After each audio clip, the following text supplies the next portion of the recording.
Hey guys, what's up? It's Adam here, aka Anticina Guy. Coming at you now with the fifth and final instalment in the Death Wish films, unfortunately. Now, I know many of you are going to say, what the fuck is the title reading? Death Wish 5, The Face of Death, my favourite Death Wish movie. Indeed it is. Death Wish 5 is my favourite movie out of the whole Death Wish franchise. I know what many of you are saying, how the fuck can you pick Death Wish 5 above Death Wish 3, above Death Wish 2, above Death Wish 1 and Death Wish 4? You know, you could pick any one of them to be your favourite. Why is Death Wish 5 your favourite? It's a disaster, especially at the box office. It was a box office disaster. It was panned by critics. Even Charles Bronson even said he didn't like Death Wish 5. You know, he hated it. And so did a lot of other people. But I, on the other hand, loved this movie. Now, many of you people say why. Let's get into the facts why I like Death Wish 5. I just got done watching it again moments ago here on this Blu-ray edition. I've got this Blu-ray edition here of the Charles Bronson Death Wish movies 1 to 5. To show you real quick, Death Wish 1, Death Wish 2, Death Wish 3, and then we come to Death Wish 4, The Crackdown, and Death Wish 5, the one on review now, The Face of Death. And like I said, I just got done watching it moments ago, and again, love the movie. I've seen the movie countless times, Death Wish 5. Now, I suppose the reason why it was my favourite is because it was the first Death Wish movie that I saw. You know, we all remember the glory days and when we used to rent VHS tapes from Blockbuster. Well, of course, when I first saw this movie, I was about 5 or 6 years old. You know, back then my mother was very strict on the movies that I watched. If they were too violent or they contained too much of abusive language or anything like that, she used to get me to like cover my eyes at the gory or the violent parts. And I just remember, because my mum's no longer with us, God bless her soul, my sister rented Death Wish 5 from Blockbuster on VHS. And my mum says to her just before she left, because my sister was babysitting me, she says, if you're going to watch that film, make sure he covers his eyes at the worst bits. And my sister promised. So she did make me cover my eyes at the part where, I mean, I don't even know if I consider the scenes in this movie too violent, but of course I was 5 or 6 years old. She made me cover my eyes at the part where Charles Bronson blew Freddy Fakes up with the remote control ball, the football. She made me cover my eyes up at that. She made me cover up the eyes at the point where that guy went onto the conveyor belt and went through that machine, although you don't see anything. She still made me cover my eyes up for that. You know, and I always wanted to say to myself, well, you know, what did them scenes actually look like? You know what I mean? And then when I saw them, I was like, really? You made me cover my eyes at those scenes when I was a child? I couldn't have handled those, you know what I mean? Anyway, Death Wish 5 is my favourite. I think it's a fun film, you know. Obviously, it's not over-the-top action-packed like Death Wish 3. Obviously, the choice of settings are not as careful thought of like Death Wish 4. You know, they are different from the first 4 Death Wish movies, I admit that. I mean, like I say, Charles Bronson re-inspires his role as Paul Kersey in this 5th Death Wish instalment. The film opens up with a fashion show, because we now learn that Paul Kersey has now moved on in his life. He's now got himself a new partner by the name of Olivia Regent, and she's a fashion designer, and she's got a daughter called Chelsea. Now, Olivia Regent's ex-husband, Tommy O'Shea, is an evil bastard and he wants to take over the business. Because he's that evil, the mother, Olivia Regent, has been trying to protect the daughter Chelsea by taking him to court and making him sure that he never has any contact with his daughter again. But at the same time, he's trying to take over her entire business. And he's doing all kinds of things like verbally and mentally abusing her, physically abusing her. We even see a scene, you know, where she confronts the manager, Big Al, who's played by Jefferson Mappin, by threatening to kill him unless they do what he says, because he's trying to ruin the business. And Paul Kersey notices this with some bruising on Olivia Regent's wrists after where Tommy O'Shea grabbed her, you know. And he's really concerned for her, but he says despite Tommy O'Shea's threats, he's always going to stand by her, protect her and Chelsea from Tommy O'Shea. In the meantime, he's trying to see some lawyers and some people to try and get Tommy O'Shea out of her business, to protect her so she can carry on running the business as normal without having Tommy O'Shea as a worry on her mind. You know what I mean? Anyhow, he takes her to this restaurant where he proposes to her. And little do they know, there's a guy by the name of Freddie Flakes who's dressed up as a woman. And she viciously attacks Olivia Regent in a horrific way in the bathroom, where she constantly smashes her face up against a mirror, you know, permanently scarring her. And this gets up to the point where Paul Kersey thinks Tommy O'Shea's gone too far, so he feels like it's his duty to get rid of Tommy O'Shea once and for all, and all of his gang members, basically. I mean, when you think of Death Wish 1 and 2, it was about Paul Kersey trying to get vengeance for his wife and daughter, who got raped and murdered. Number 3 was about him getting vengeance for his friend, because when he arrives there on the scene, he gets arrested because I think Paul Kersey committed the crime. And that's when you get like a GTA 5 online style in the city, where he's wiping out all the punks and all the gang members all by himself, with the help of the cop, I know, and the and all the residents who the gang members keep breaking into their houses. But it was very over the top, like Terminator style. And number 4 was mainly about him getting vengeance for his stepdaughter who got killed because she had an overdose of cocaine. And here is exactly the same thing happening again, but only with a little turn. Like it's Tommy O'Shea doing all the fucking crimes, and Paul Kersey's trying to get revenge on them. Because Tommy O'Shea is that obsessed with trying to take over the business. He goes overboard one night by sending 3 of his friends in to break into the home and kill Paul Kersey and Olivia Regent.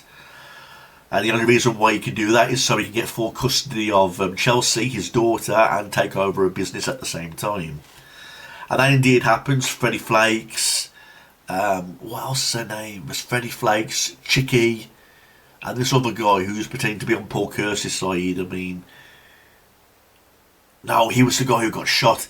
I remember there's 3 people who broke into the house with shotguns. They blew the fucking place up. And Freddie Flakes shoots Olivia Regent on the roof and she falls onto the balcony and dies. And how the hell can you not feel sorry for Paul Kersey? For every woman that's got involved with him in his life, they always end up dying. You know, I mean, his wife died in number 1. His daughter died in number 2. You know, he has a girlfriend who died in number 3. His girlfriend got killed in number 4. And now his fiancée, Olivia Regent, gets killed in part 5. So that's 5 women in his life that have got fucking killed. I mean, how the hell could you not feel sorry for Paul Kersey? You know what I mean? Yet through it all, he remains calm and he grieves in his own type of way, but he like takes out frustration out on all these enemies. And that's what he does from the start to finish of this movie. I mean, I like the creativity ideas in this movie. It was something different. I mean, I like the idea about Paul Kersey going to this toy store and he purchases this remote control football and he attaches a bomb onto it because Freddie Flakes is obsessed with security. He's got security all over his house, like cameras and alarms. So he uses the football to set off all the alarms so Freddie can go out and investigate. And then when he picks up the football, he says, "Hey Freddie, I'm going to take care of your dandruff problem for you." And he pushes the button and he blows Freddie Flakes up. You know, before that crime, that was Chicky, who likes his cannolis. He's eating cannolis in the cafe, and Paul Kersey's in the cafe at the same time, and he puts poison on the cannolis, so that when Chicky eats them, he gets poisoned. And he's there grinning at him, saying, "Have you got a problem?" You know what I mean? So it was different from all the shooting killings. I mean, it was different types of killings. Like I say, the bomb on the football, the poison cannolis. You know, there's one simple kill. You know, where one of the guys are holding a gun behind him and says, "I didn't know it was going to be this easy, Kersey." And he turns around and shoots him and goes, "Neither did I." So there's a few little bit of comedy sequences like thrown into this movie at the same time. You know. But it's all about Paul Kersey going down the list of all the bad guys, and then finally getting to Tommy O'Shea at the very end. And the ending takes place inside the fashion design factory. You know what I mean? That's where all the shootings and the final sequences take place. And I thought it was a good little setup, you know, because while all this is happening, Tommy O'Shea gets custody of Chelsea, his daughter, and since that's the only most important thing in Paul Kersey's life, You know, he feels like he's got to kill Tommy O'Shea in order to get Chelsea back, basically. And I liked it. I mean, the big guy, Jefferson Mappin's character, Big Al, dies because he gets hit by the car by Freddie Flakes. There's a hit and run scene where a cop takes a brutal shot with the fucking car and she dies on the spot due to internal injuries. So this movie does have its paces of action. You know, I can't understand why this movie got shat on. I can't understand why this movie was a box office disaster. I admit, it's not action-packed like the first 4 movies, but I thought it was a fun little flick. And yes, it's my favourite one because it was the first one I saw. And this was the movie that got me into the Death Wish movies. But I really, in my opinion, I don't think it deserved all the shit it got shitted on with it. You know, I don't believe in that. I mean, I disagree. I really love this movie. I've seen it countless times, more than Death Wish 4, more than Death Wish 3, more than Death Wish 2, more than Death Wish 1. I really love this movie, Death Wish 5. You know, I thought the characters were likeable. You know, it makes you want to get hatred, and it makes you want to support Paul Kersey for wanting to kill them off one by one because they were total assholes, you know, for killing Olivia Regent. And you think to yourself, I hope this guy gets fucking what he deserves, especially Tommy O'Shea, because he was one villain that was really hateable in this movie. You know what I mean? So, again, there's explosion scenes like in the factory. You know, there's factory scenes. There's a scene where Paul Kersey hangs a guy up on a machine where he wraps him around in cling film. You know, and he ends up getting shot. But Paul Kersey delivering threats to Tommy O'Shea on the radio saying, "I'm coming for you, O'Shea." And there's that final scene, you know, where he's with Tommy O'Shea at the end, and he's like, "Whatever you want, whatever you need." He says, "I don't need anything. But you need a bath," and he pushes him in the melting pool, and Tommy O'Shea melts, and then he's reunited with Chelsea, and then the credits roll. You know, according to my research, there was going to be another ending to this movie, another ending where there's more of like a savage scene, you know, where Tommy O'Shea gets cut with glass, just like his ex-wife, you know, where her face was like smashed into the mirror constant times.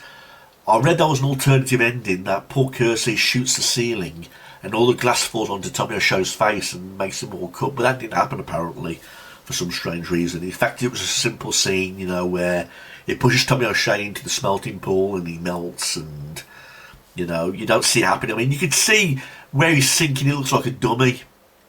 You know, with the face, you know, it looks like a Freddy Krueger type of look, but he's like melting really slowly, but you don't really see any melting, you just see him splashing about in the pool and he eventually sinks, and that's the end of the movie. But, you know, I mean, there was talks of them making a Death Wish 6 called The New Vigilante, and although, despite Charles Bronson disliking number 5, he says he would participate, but I don't know the full reasons as to why he didn't appear in the 6th film. I think the 6th film didn't even take place. In fact, we got a remake in 2018 with Bruce Willis, which I've not seen yet.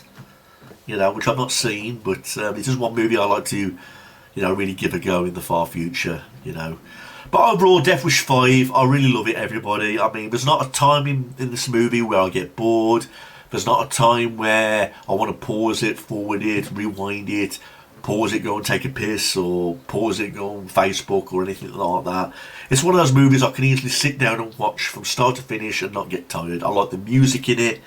I like the characters. I thought Charles Bronson did a great job of his role in this movie. I thought everyone did a good job of their characters in this movie. And despite this movie being shat on, and despite it getting box office poor performances, reviews, panned by critics, I disagree. You know, we're all different, that's what makes us all unique. But I really love this Death Wish 5, and I think it's my favourite one in the whole franchise. I know it's my favourite. You know, it's the first one I saw when I was a kid. I was intrigued by it, and I just had to see it again, and then when I did, I really loved it. And that's what made me want to buy this box set and watch them all one by one. And now that I'm glad I have this little, this set. But again, the only thing that lets me down about this set is that there's nothing like really anything important regarding to special features, which I'm a bit pissed off about. I would love to have gone behind the scenes and see how they made Death Wish 5 and all that kind of thing. All the same for Death Wish 4, 3, 2 and 1 for that matter. It would be nice to go behind the scenes, see interviews and other things like that. But this box set contains nothing of that, and which is a bit of a great shame. But that's my review for Death Wish 5, everybody. Like I say, I mean, I really do recommend it. I mean, please give this movie a try. And you may be right, you may agree with all them other people out there that really did not like this movie, but you might have a different taste. You might have a liking for it, just like I have, and develop a love for it. I think there's more worse movies out there than Death Wish 5. I've seen some really shit action movies, and to tell you the truth, you know, I would not put Death Wish 5 in the shitty movie action list any day of the week. I really wouldn't. I really love Death Wish 5. I think it's underrated. I think it's a gem, you know, and I can't understand its hatred for it. I know it's different from all the others, but I just can't understand the hatred. Or that's just me. Anti-Cena guy and my taste, whatever. But there's my review, everybody. Please like and comment and email me if you've got any questions. Thanks for watching this, everybody, and we'll continue with the next franchise coming up next. Thanks, everyone. Peace out.